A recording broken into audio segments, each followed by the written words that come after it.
Okay, first off, let's get this straight. You will never see me with my hair dolled up and makeup on unless shit's getting real. The darker, the sluttier. Let's just get that out of the way. Secondly, as most of you know, I was in the hospital for a few days. And I had actually fell and hit my head twice. The first time was on the front here, and the second time was behind my ear. The only symptom I had was a really deep ringing in my right ear. So after that, we stop listening to me. Just listening to me do this, punk. So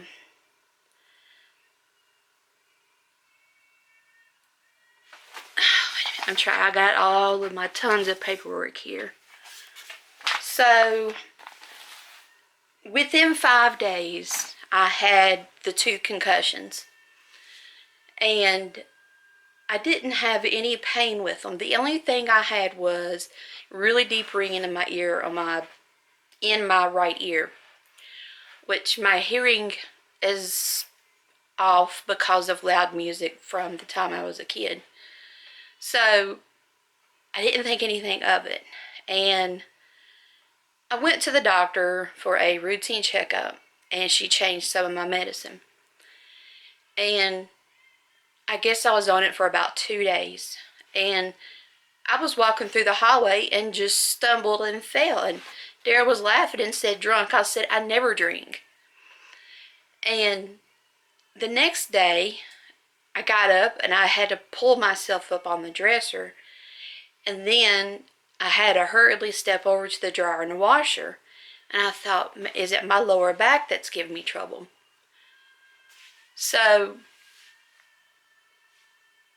I left my bedclothes on and I went to living room, and I told Daryl, I said, I just can't get going today. I said, something's wrong with me. And as the day went on, I tried to get up and move around more and more, and I just couldn't do it. The next evening, I was crawling on my hands and knees. I told him, I said, something is wrong with me. I said, I can't get up and walk. By the next night, so this will be 4 nights later, at 11:35 p.m., Daryl said, I got to where when a newborn horse is born and they wobble on their legs a lot. That's what I was doing. I could not stay up on all fours. And I couldn't crawl. I couldn't do anything. So Daryl called 911. And because their stretcher won't fit inside of my house, they had to carry me out onto the front porch. Well, it had snowed and froze and it was slick outside. So I had to call Eric, and he lives right down from us. Golden guy, if any of you know him. And I called him, and I was in tears, and I said, Eric, I said, can you come please help the guy, Daryl, get me in the ambulance? So you could hear him squalling tires coming up here. He was like, oh my God, what's wrong? And so he got up here, and I was sitting there crying my eyes out, and I was just like, please don't let me fall, because that was one of the things that was happening with me. As soon as I'd stand up, I'd fall right back down. And I noticed as we was in the ambulance, my vision was off. I was looking behind it. I said, please make sure my husband knows where we're going, because I wanted to go to a different hospital, but because the roads were slick, they had to take me to the closest, which was actually a blessing in disguise. So they got me in the, Daryl and Eric got me standing up, and I was so wobbly, and Eric was like, are you okay? I said, no, Eric, and I was crying to both of them and screaming. I said, please don't let me fall. So they got me in the end. They pulled the stretcher out of the ambulance, and I don't know which one, or the ambulance crew or what, but I kept my arms wrapped around their neck because I knew if I had my arms around somebody, I was not going to fall. So they got me on the stretcher and in the ambulance, and I laid there with my eyes closed. And I was holding on to the side, and I was crying, and I was reaching out. I said, I don't want to fall. And I kept telling the guy in the ambulance, I said, please don't let me fall. So he had to sit and hold my hand the whole time, so I had somebody to save me. So we got to the hospital, and the hospitalist came in, and he talked to me and Daryl, my husband, and by that time I had almost lost my vision. And he asked me a few questions, and he said, well, he said, I tell you what, we're going to go ahead and admit you and see what's going on. And I said, oh, thank God, we're going to get some answers. But let me back up before that. The 2 days before I was admitted, Daryl had to take me to the emergency room every day because I kept falling and my vision kept going. So they admitted me, and within 30 minutes of them putting me in my room, which was isolated and in front of the nurse's station, because I was a fall risk.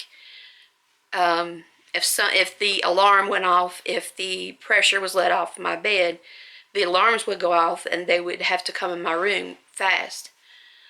So I was even panicky laying in the bed. I would lay and hold on both rails. And within 30 minutes of getting there, they were already start doing ultrasounds, x-rays, scans, and it was terrifying. And I could hear everything going on, but I couldn't see. And please forgive me, I'm a sap. When they took me for one x-ray, I was laying there and I kept telling the girl, I said, I don't want to fall. And she said, you're not going to fall, you're laying on a big table. I opened my eyes and I couldn't see. And I thought then,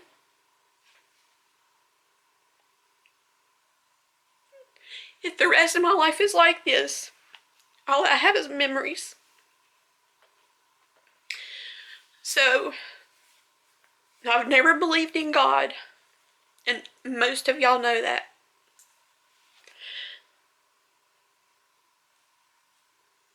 But I lay there and I prayed. I said, there's a God. I said, please, please give me another chance. I had already almost died once in life. But I came back. And this wasn't a death, but it was just not able to see. It's like if you're laying in a dark bedroom. That's what it was to me. I could hear everybody. I could smell everybody. I could smell all the medical equipment. So, Daryl left about 4. And I cried my eyes out because he was my only security. And him and I are the only two that have each other. So when he left, I cried my eyes out because hearing his footsteps out, I started holding on to those sounds because I was going to associate the sounds with memories.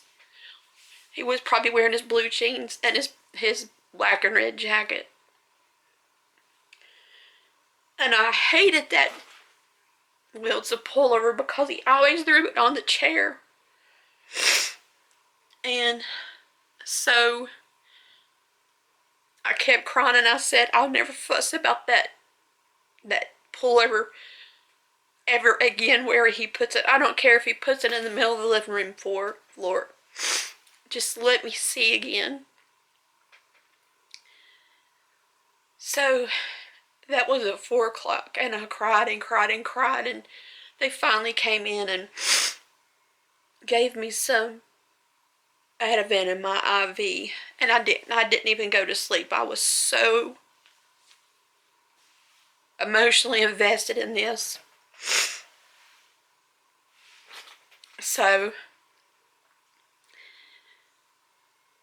he came back at 6 o'clock, and he came and grabbed my hand beside the bed, and I could smell him, and I could smell that pullover that he wore all the time.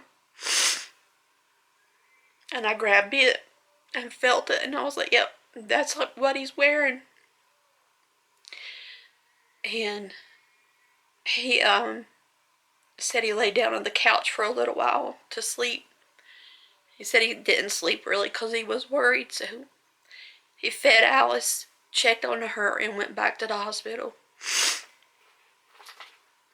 And the doctors kept coming in, and when they brought me my medicine that night, the nurse said, I'm only putting 2 pills in your mouth. And she said, I'm going to give you a cup of ice water. And she put it in my hand, and she said, the corner of your table is at the end of the rail of your bed. So I put my medicine in my hand, and I drank it myself. And I thought, is this what it's like to be blind? Am I going to be like this forever? So the next morning, one of the doctors came in, and I asked her, I said, what is wrong with me? And she said, we're working on that. I said, is it a type of brain cancer? And she said, we're not sure. She said, we're going to be doing a lot of scans and ultrasounds. Well, they came in and started doing ultrasounds of every part of my body.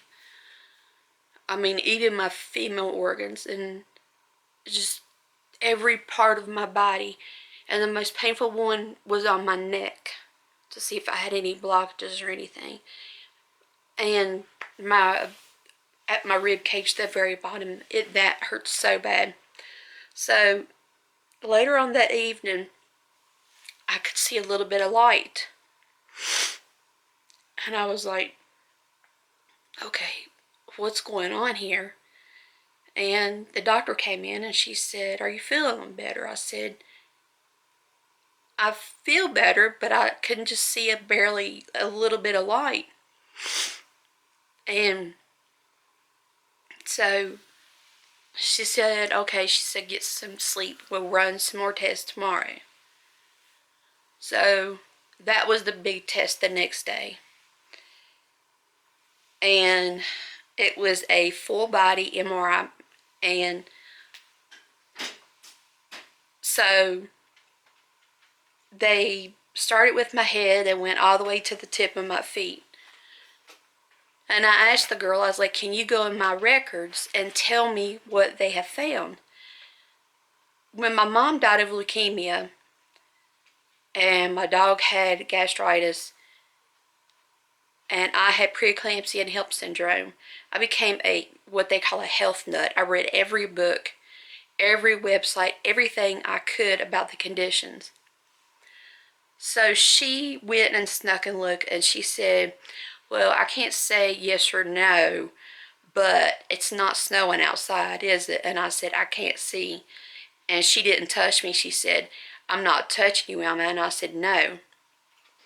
So she started to scan, and I honestly felt like a piece of packed sausage. I mean, it was like it's like the machine was constipated. I mean, and it was tight, no joke. And I'm fat, so fat chicks don't go through stuff like that well.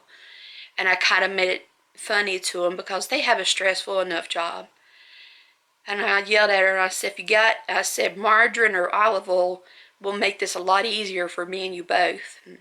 And her and the other girl just laughed. And I said, well, there's one thing about it. I said, I can't fall off this table now. And they kept laughing. So they did my full body MRI.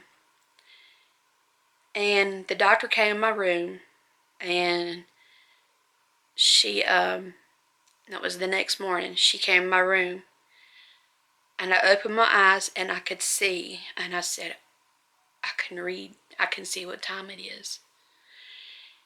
And I had, everything was doubled. There was 2 of everything, but I could see. And she said, I'll be back. And then a couple of hours later, she came back in. I said, what's wrong with me? She said that 2 medication that I was taking, which now I actually believe 3, was crossing each other. They were interacting on each other. And it was some of the concussion, but it wasn't so much of that than it was the medication. So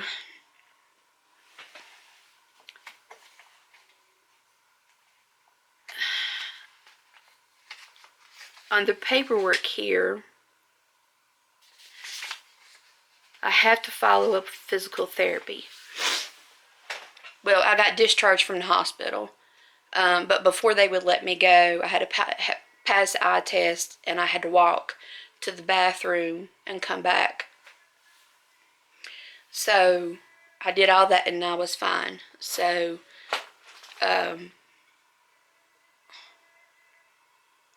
we came home.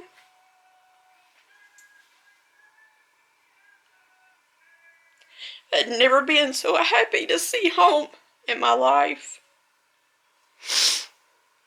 And I need to get my house pressure washed. And I looked at it when we pulled in a driveway. And I said, right now, that can wait.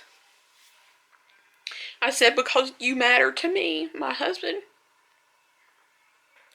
I get in the house and I'm like, the carpet needs vacuuming. And I'm like, I don't want to do anything for the rest of my life than to be with my husband.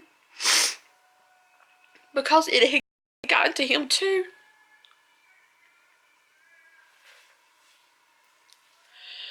So, but the thing that scared me the most was losing my sight. So right now, the only side effect I have is my walking. I'll walk and stagger a little bit. I'm still walking, but I have to grab the corner of something like a table or a chair or the washer and dryer or the bar in the kitchen because I'm afraid I'll fall. My hand strength is on point today. So I'll go to physical therapy, and that will get the fear of falling out of me, hopefully. But it was an ordeal. So my advice to y'all, stop taking pills. I don't care what it is, even the CBD oil, and I don't care what people say they put in it. The doctor of mine, I'm not going to say her name, but what I liked about it was she was the only doctor that was dealing with me, and I wasn't going to see another doctor. And oddly enough, she said how she figured out what was wrong with me was because she went back and was reading a old medication book, and that's where she found it. So that's how she figured out what was wrong with me. And it was so fast how one day to the next day you can lose your vision, just to lose it because of medication. And I laid and thought about it when her and I was talking about medication is so-called quote-unquote safe CBD oil and stuff. And like she said, she works in the field. She said there are so many CBD oils that are just basic oil with a little flavor and put in a jar and sold as healthy. So if you don't need to take the pill, don't take it, because these things can interact with each other. Look what it did to me. And the only medication I take right now is for my thyroid. That's it. I refuse to take anything else. I've seen that side of what it can do just within 12 hours time. So I'm glad to be on my feet, and I'm glad I can see. And I see the sunshine outside, and I hear the wind has died down.